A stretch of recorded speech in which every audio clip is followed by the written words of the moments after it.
నమస్తే. బీహార్లో ఎన్డీఏ కూటమి భారీ విజయం సాధించింది. 191 సీట్లు సాధించింది.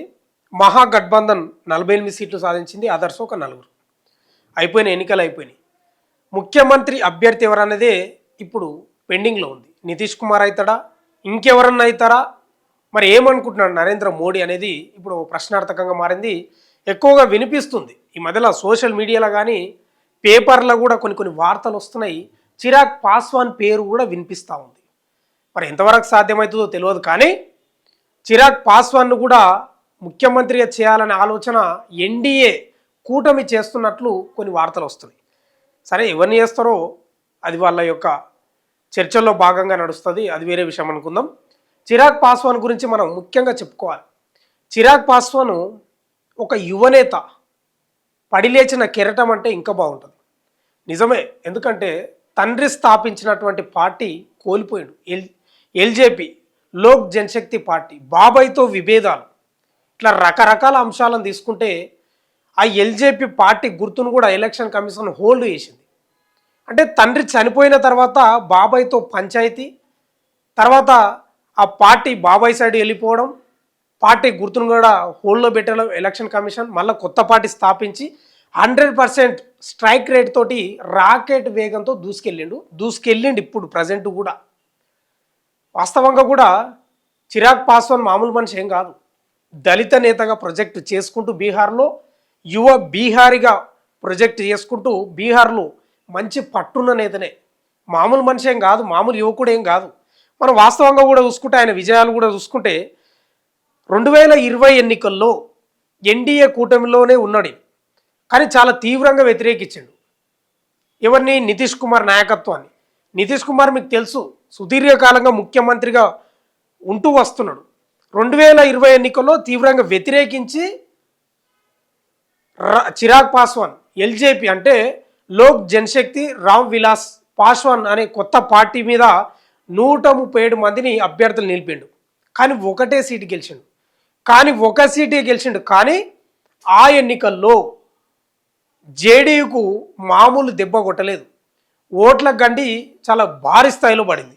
ఒకసారి మనం డీటెయిల్స్ కూడా చూసుకుంటే ఎందుకు భారీ స్థాయిలో పడిపోయిందంటే 2015లో జేడీయూకు అసెంబ్లీ స్థానంలో భాగంగా 71 సీట్లు వస్తే 2020లో 43 సీట్లకే పరిమితమైంది. కారణం చిరాగ్ పాస్వాన్ 137 స్థానంలో అభ్యర్థిని నిలిపి ఒకటే స్థానం గెలిచిండు. కానీ 43 ఓట్లు రావడానికి, అంటే 2017లో 71 సీట్ల నుంచి 2020లో 43 సీట్లకు రావడానికి ప్రధాన కారణం ఎవరంటే చిరాగ్ పాస్వాన్.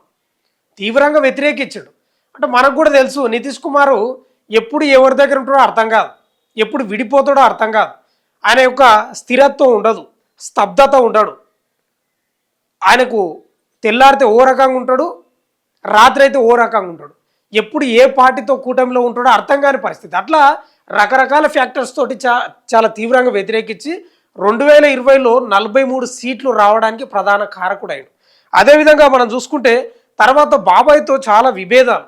తండ్రి చనిపోయిన తర్వాత ఆ పార్టీని హస్తగతం చేసుకోవడానికి ఎవరైతే ఏం పేరు, ఆయన పేరు పశుపతి కుమార్ పాస్వాన్తో చాలా విభేదాలు రావడం, ఎంపీలంతా ఆయన సైడ్ వెళ్ళడం, ఎలక్షన్ కమిషన్ కూడా ఎల్జేపీ పార్టీకి సంబంధించిన గుర్తును కూడా హోల్డ్లో పెట్టడం, ఇట్లా రకరకాల అంశాలతోటి ఓ రకంగా చిరాగ్ పాస్వాన్ చాలా ఇబ్బంది పడ్డ పరిస్థితి కూడా ఉంది. అందుకే స్వామి వివేకానంద ఓ మాట అంటాడు, కెరటం ఎందుకు పడిపోతుంది అంటే పైకి లేవడానికి అని చెప్తాడు. అదే పడి లేచిన కెరటం చిరాగ్ పాస్వాన్. ఏం చేసాడంటే మళ్ళీ కొత్త పార్టీ పెట్టాడు. బాబాయ్కి హస్తగతం చేసుకోవడంతో మరొక కొత్త పార్టీ ఏం పెట్టినట్టే సేమ్, అంటే తండ్రి పేరుని యాడ్ చేసిండు.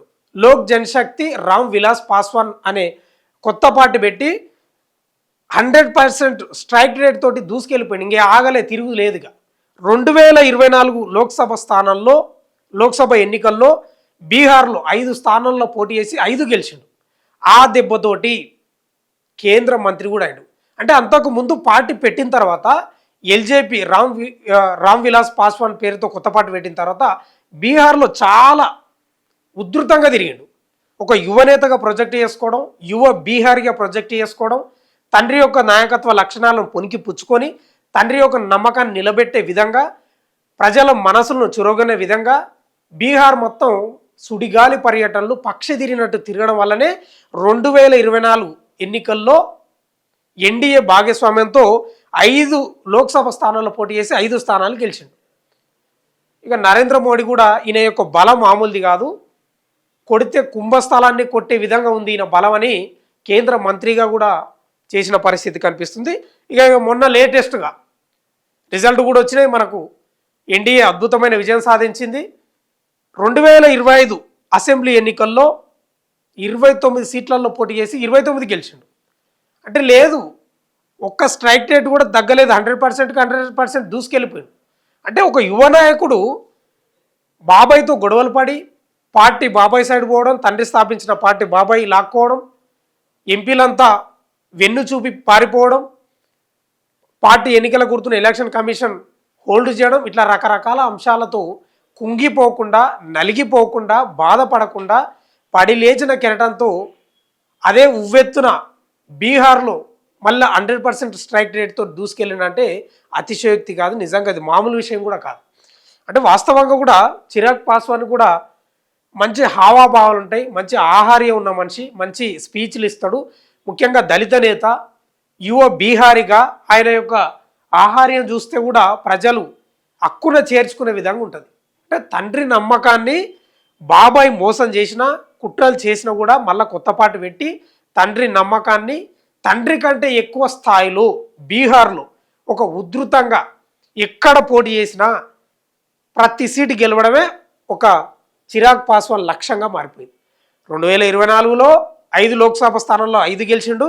2025లో ఎన్డీఏ భాగస్వామ్యంలో భాగంగా 29 అసెంబ్లీ సీట్లలో పోటీ చేసి 29 గెలిచిండు. అంటే ఇక్కడ చెప్పదలుచుకున్నది ఏంటంటే చిరాగ్ పాస్వాన్ ఒక ఉవ్వెత్తున లేచిన పడిలేచిన కిరటం అనేది చెప్పుకోవాలి. ఇప్పుడు ఏమంటారు తెలుసా, చిరాగ్ పాస్వాన్ను బీహార్లో 100% స్ట్రైక్ రేట్ రావడంతో ఆంధ్రప్రదేశ్లో ఉప ముఖ్యమంత్రి పవన్ కళ్యాణ్ ఎట్లయితే 100% స్ట్రైక్ రేట్ తోటి దూసుకెళ్ళిండో, పోటీ చేసిన లోక్సభ స్థానాలు కానీ అసెంబ్లీ స్థానాలు కానీ ఒక్కటి కూడా ఓడిపోకుండా అన్ని గెలిచిండు కదా, 100% స్ట్రైక్ రేట్తో పోలుస్తున్నారు కదా. సేమ్ ఇక్కడ ఆంధ్రప్రదేశ్లో పవన్ కళ్యాణ్ ఎట్లనో బీహార్లో కూడా చిరాగ్ పాస్వాన్ కూడా అంతే స్థాయిలో అని ఇప్పుడు సోషల్ మీడియాలో ట్రెండ్ అవుతుంది. సోషల్ మీడియాలో పోస్టులు పెడుతున్నారు, పేపర్లలో కూడా వచ్చింది. అంటే వాస్తవంగా కూడా మనం మాట్లాడుకోవాల్సింది ఏంటంటే అన్ని సీట్లలో పోటీ చేసి గెలవడం అంటే కూడా తమాషా కాదు, అంత ఈజీ కాదు. 100% స్ట్రైక్ రేట్ సాధించడం అంటే తమాషా కాదు. ప్రజాబలం ఉండాలి, అన్ని ఫ్యాక్టర్స్ కలిసి రావాలి, మన నాయకత్వాన్ని ఒప్పుకోవాలి.